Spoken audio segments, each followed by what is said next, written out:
Halt that infernal noise! Oh, damnation, the rumbles, growls, the moans and groans.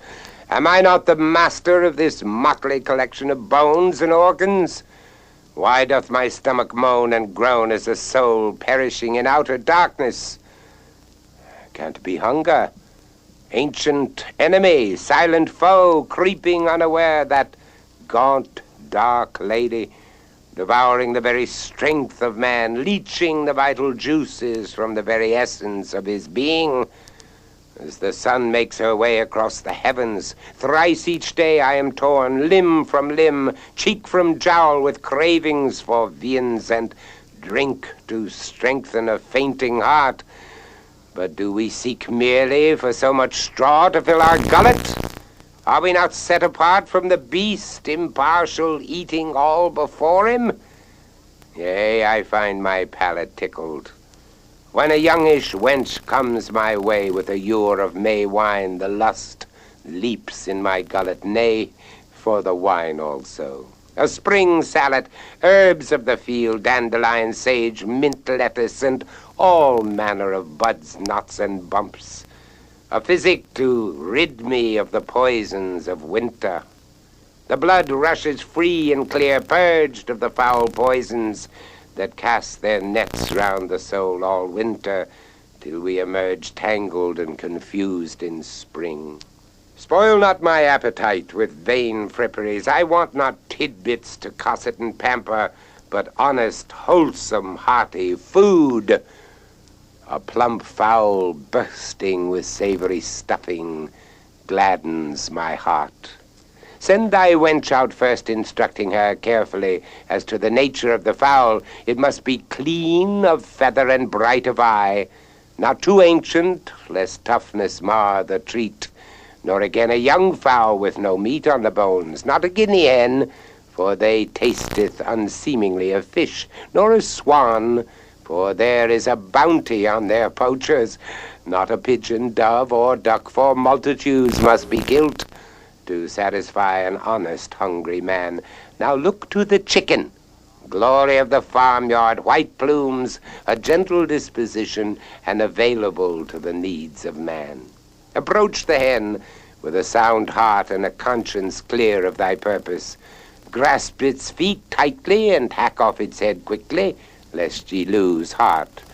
Put a large cauldron on the fire and burn it full of water till it bubbles furiously. Quench the headless bird in the waters until the miserere can be recited deliberately, and then pluck out all the feathers. Chop off the feet and hack open the fowl to purge its gullet of organs.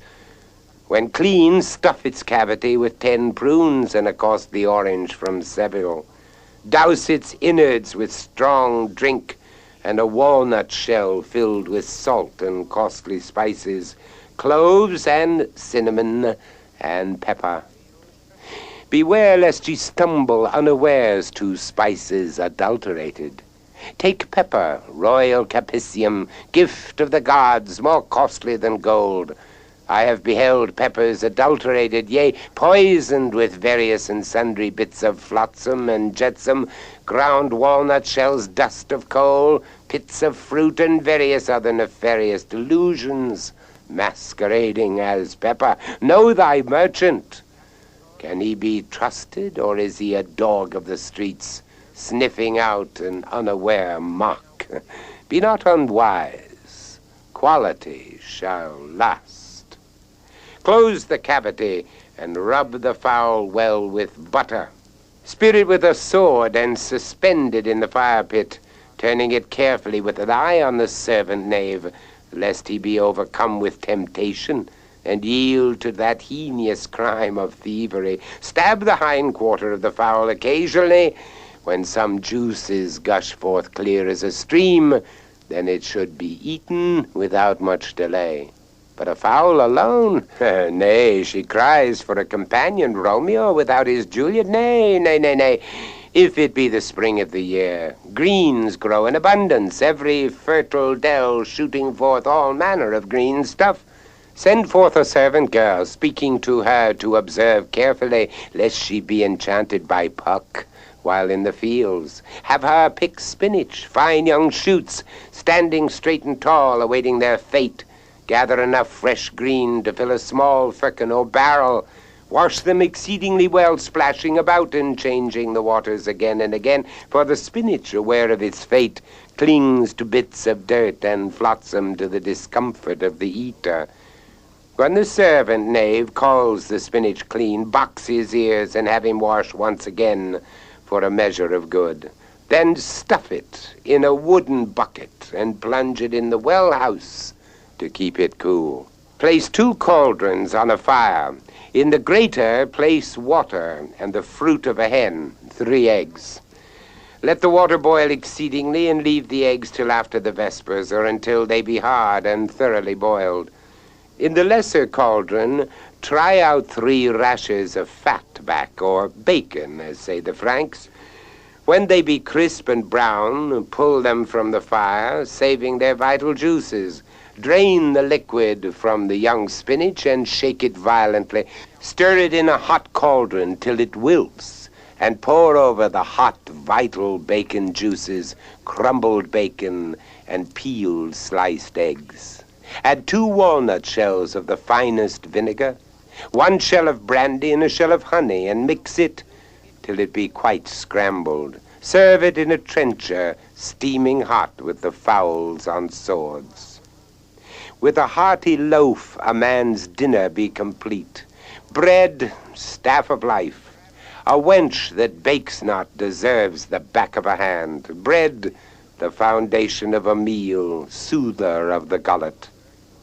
Boil 2 cups of milk heavy with cream and cool it by the kitchen window for half the passing of an hourglass. Let a lump of butter the size of an hen's egg repose itself in the milk while it cooleth, till it become liquid too. Stir in 5 handfuls of well-beaten white flour with bits of grain intermixed. Add a gibbet of yeast made soft in water and a handful of sugar. Beat it well until all be mixed and no separation remains to vex the soul. Ignore the pot while it works and bubbles until it threatens to rise from its pot in a warm place. Dash it, thrash it down, kneading and beating in the flour, more flour, till it forms a pliable mass and sticketh no more to the pot. Knead and beat the loaf with venom and vengeance, as long as it takes to recite the list of enemies of the soul. Shape the dough into round loaves and let it return to a fullness of form. Then bake them in the coals till they be golden and browned, and the smell driveth all men to distraction. Break open the fruit of your labors and smear it with butter, melting into each crack and cranny. And if you should be blessed enough to have a keeper of the bees about, drizzle the hot bread with honey, and bar your doors from intruders against thy bliss. Ale and wine maketh the heart merry and glad.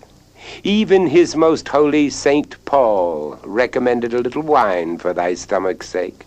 So drink not water, lest the innards rust and corrupt, but drink aqua vita, the living waters from the grape and grain and hop.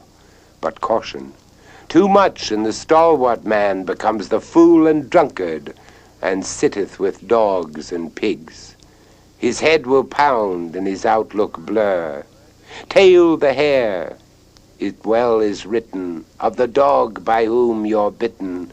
Work off 1 wine by his brother, and 1 labor with another. If thy servants be afraid and slothful, then instruct the cook to make a tart, to provoke courage either in man or woman. Take a quart of good wine and boil therein 2 burr roots scraped clean, 2 good quinces, and a potato root well pared, and an ounce of dates. And when all these are boiled very tender, let them be drawn through a strainer urn, and then be put in the yolks of 8 eggs, and the brains of 3 or 4 cock sparrows, and strain them into the other. Add a little rose water and boil it until it seethes with much sugar, cinnamon a little, and ginger too, with cloves and mace. Put in a little sweet butter, and chafe it o'er the coals till it be something big. Administer as necessary to provoke courage in the faint-hearted. When a good physic be necessary, a spring salad is excellent. Asparagus must be discarded, for it provoketh lust in the unseemly. To compound an excellent salad, and which indeed is usual at great feasts and on princes' tables, take a good quantity of blanched almonds, and with your shredding knife cut them grossly. Then take as many raisins of the sun, washed clean, and the stones picked out, as many figs shredded like almonds, as many capers, twice so many olives, and as many currants as of all the rest, clean washed. A good handful of the tender small leaves of red sage and spinach. Mix all these well together with a good store of sugar, and lay them into the bottom of a great dish. Then put them into vinegar and oil, and scrape more sugar all over. Then take oranges and lemons, and peeling away the skin and bitter pill, cut them into thin slices. Then with those slices cover the salad all over.